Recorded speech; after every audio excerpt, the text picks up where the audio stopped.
بسم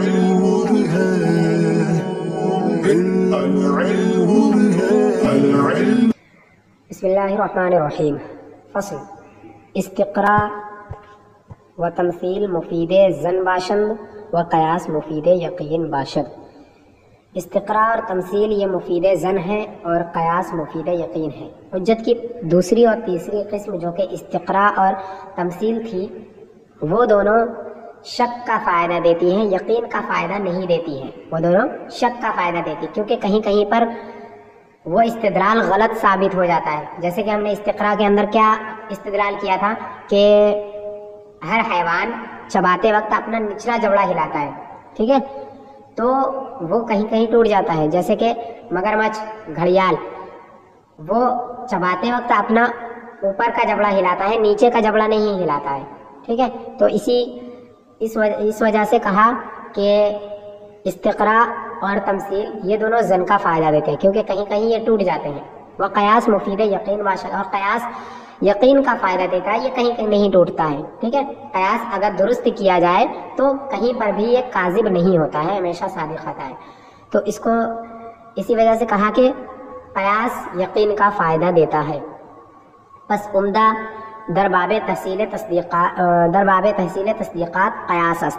تو تصدیقات کے حاصل کرنے کے باب میں، تصدیقات کے حاصل کرنے کے سلسلے میں عمدہ جو ہے، معتبر جو ہے وہ قیاس ہے، ٹھیک ہے. تصدیقات کے حاصل کرنے کے سلسلے میں معتبر قیاس ہے، حجت کی قسم قیاس ہے.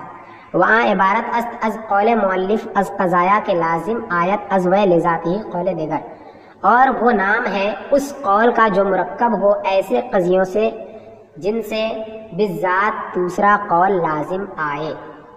یعنی وہ قیاس جو تصدیقات کے حاصل کرنے کے سلسلے میں عمدہ ہے، معتبر ہے، وہ نام ہے اس قول کا جو مرکب ہو ایسے قضیوں سے کہ اس قضیے سے بالذات ایک دوسرا قضیہ لازم ہے، ٹھیک ہے. یعنی قیاس مرکب ہوگا چند قضیوں سے، اور ان چند قضیوں کے مرکب ہونے کی وجہ سے اس قیاس سے ایک تیسرا قضیہ، ایک ایسا قضیہ جو کہ اس میں نہیں تھا وہ معلوم ہوگا، تو اس کو کہیں گے قیاس. چنانکہ گوئی کہ عالم متغیر است و ہرچہ متغیر است حادث است. جیسا کہ آپ کہیں گے کہ عالم متغیر ہے اور جو کچھ متغیر ہے وہ حادث ہے، پس لازم آمد کہ عالم حادث باشد. تو لازم آئے گا کہ عالم حادث ہے. آپ پہلا قضیہ دیکھیں، عالم متغیر است و ہرچہ متغیر است حادث است. تو یہ دو قضیے ہیں، ایک ہے عالم متغیر است اور ایک ہے ہرچہ متغیر است حادث است. تو ان دونوں سے مرکب ہو کر کے قیاس بنا، یہاں سے یہاں تک کہ عالم سے لے کر کے حادث است تک یہ قیاس ہے، ٹھیک ہے. اب جو تیسرا قضیہ نکلا عالم حادث باشد، یہ ایک تیسرا قضیہ نکلا جو کہ اس قیاس کا نتیجہ ہے، ٹھیک ہے. عالم متغیر است اور جو کچھ ہرچہ متغیر است حادث است، ان دونوں سے مل کر کے ایک تیسرا قضیہ حاصل ہوا ہے جو کہ عالم حادث ہے، یہ قضیہ ہے، ٹھیک ہے. کیونکہ انہوں نے کہا کہ عالم متغیر ہے، عالم کے اندر تبدیلی ہوتی رہتی ہے. وہ ہرچہ متغیر است حادث است، اور جو کچھ بھی بدلتا ہے، جس کے اندر بھی تبدیلی ہوتی ہے، وہ حادث ہوتا ہے. تو عالم متغیر ہے اور جو کچھ متغیر ہوتا ہے وہ حادث ہوتا ہے. تو لازم آیا کہ عالم حادث ہے، ٹھیک ہے. تو ان دو قضیوں سے ایک تیسرا قضیہ لازم آئے گا. ان دو قضیوں نے ایک تیسرے قضیے کو بتایا، اسی کو کہتے ہیں قیاس. عالم متغیر است و ہرچہ متغیر است حادث است، یہ قیاس ہے. اور عالم حادث است یہ ہے نتیجہ اس قیاس کا. وہ قیاس بر دو قسم است، اور قیاس دو قسم پر ہے. یک اقترانی، پہلی قسم ہے قیاس اقترانی کہ دروے نتیجہ یا نقیض نتیجہ بالفعل مذکور نہ باشد. پہلی قسم ہے قیاس اقترانی جس کے اندر نتیجہ یا نقیض نتیجہ بالفعل مذکور نہ ہو. قیاس اقترانی وہ قیاس جس کے اندر نتیجہ یا نقیض نتیجہ بالفعل مذکور نہ ہو، یعنی وہ قیاس جو دو قول سے مرکب ہوتا ہے، جو دو یا دو سے زیادہ قول سے بھی کبھی مرکب ہوتا ہے. تو جو مرکب ہے اس مرکب قول وہ جس چیز کی طرف پہنچانے والا ہے، جس تیسرے قضیے کی طرف پہنچانے والا ہے، وہ تیسرا قضیہ اس مرکب قول کے اندر نہ ہو، یا پھر وہ اس تیسرے قضیے کی نقیض اس مرکب قول کے اندر نہ ہو، تو اس کو کہتے ہیں قیاس اقترانی.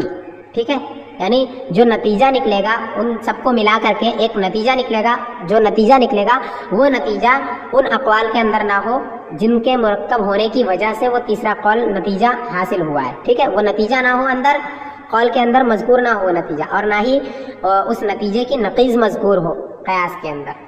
اسی کو انہوں نے کہا کہ نتیجہ یا نقیض نتیجہ بالفعل مذکور نہ ہو، فی الحال نتیجہ یا نقیض نتیجہ اس میں مذکور نہ ہو. دوسری قسم ہے استثنائی، چنانکہ مذکور شد، جیسا کہ مذکور ہوا.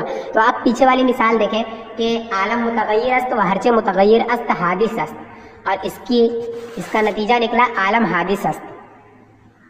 ٹھیک ہے، تو عالم حادث است یہ نتیجہ ہے، اور جو قول مرکب ہوا ہے وہ ہے عالم متغیر است و ہرچہ متغیر است حادث است. تو عالم متغیر است و ہرچہ متغیر است حادث است، اس کے اندر کہیں پر بھی عالم حادث است نہیں لکھا ہے. ٹھیک ہے، مکمل ایک قضیہ عالم حادث است یہ کہیں پر بھی نہیں ہے. تو اسی کو کہتے ہیں قیاس اقترانی، جس کے اندر قضیہ یا نقیض نتیجہ یا نقیض نتیجہ مذکور نہ ہو. نقیض نتیجہ کیا ہوگا کہ العالم لیس بحادث یہ ہوتا. ٹھیک ہے، تو یہاں کلیت اور جزئیت مذکور نہیں ہے، اس وجہ سے میں نے یہ کیا. اگر کلیت اور جزئیت مذکور ہوتی، مثلا کل عالم حادث ہوتا تو اس کی نقیض نکلتی بعض العالم لیس بحادث یہ ہوتا. ٹھیک ہے، تو اس کی نقیض جو ہے عالم حادث ہے، اس کی نقیض کیا ہے عالم حادث نہیں ہے. تو عالم حادث نہیں ہے یہ بھی عالم متغیر است و ہرچہ متغیر است کے اندر مذکور نہیں ہے، اور نہ ہی یہ مذکور ہے کہ عالم حادث ہے. تو اسی کو کہتے ہیں قیاس اقترانی، جس کے اندر نتیجہ یا نقیض نتیجہ مذکور نہ ہو. دوسری قسم ہے قیاس استثنائی، جس کے اندر نتیجہ کے دروے نتیجہ یا نقیض نتیجہ بالفعل مذکور باشد، جس کے اندر نتیجہ یا نقیض نتیجہ بالفعل مذکور ہو، فی الحال موجود ہو.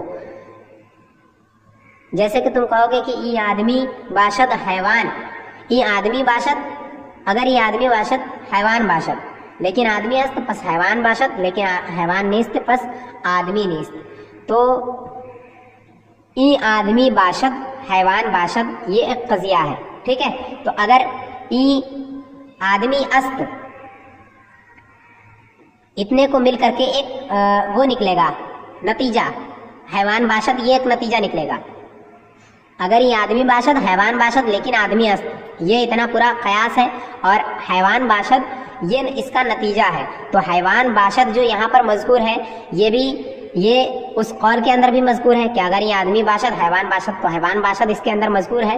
اسی کو کہا انہوں نے کہ قضیہ یہ نتیجہ مذکور ہو اس کے اندر. تو حیوان باشد یہ نتیجہ ہے، اور یہ نتیجہ اس قول کے اندر بھی موجود ہے کہ اگر یہ آدمی باشد حیوان باشد، تو حیوان باشد اس کے اندر بھی مذکور ہے اور یہی نتیجہ بھی ہے. لیکن حیوان نیست پس آدمی نیست، لیکن حیوان نہیں ہے تو آدمی بھی نہیں ہے. تو اگر یہ آدمی باشد حیوان باشد لیکن آدمی نیست یہ قیاس ہے، اور پس آدمی نیست یہ نتیجہ ہے. تو پس آدمی نیست یہ تو کہیں پر مذکور نہیں ہے اس قول کے اندر، لیکن یہ اس کی نقیض ہے، آدمی باشد کی نقیض ہے آدمی نیست. ٹھیک ہے، تو آدمی ہونا اور آدمی نہ ہونا یہ دونوں نقیض ہے آپس میں. تو آدمی ہونا یہ قضیہ کے اندر مذکور ہے، اس قول کے اندر جو کہ قیاس ہے اس کے اندر اس قول کے اندر مذکور ہے آدمی ہونا. تو آدمی نہ ہونا اس کی نقیض ہے. جو انہوں نے کہا تھا کہ نقیض نتیجہ ہو تو آدمی نیست یہ نتیجہ ہے، اس کی نقیض ہوگی آدمی است. تو آدمی است اس کے اندر مذکور ہے آدمی باشد یا آدمی است دونوں ایک ہی چیزیں ہیں. تو آدمی باشد یہ اس کے اندر مذکور ہے، تو گویا کہ آدمی نیست کی یہ وہ ہے نقیض ہے. تو نقیض نتیجہ اس کے اندر مذکور ہے، نتیجہ بھی مذکور ہے اور نقیض نتیجہ بھی مذکور ہے. تو اس قیاس کو کہیں گے قیاس استثنائی. ٹھیک ہے، قیاس استثنائی کہیں گے اس کو.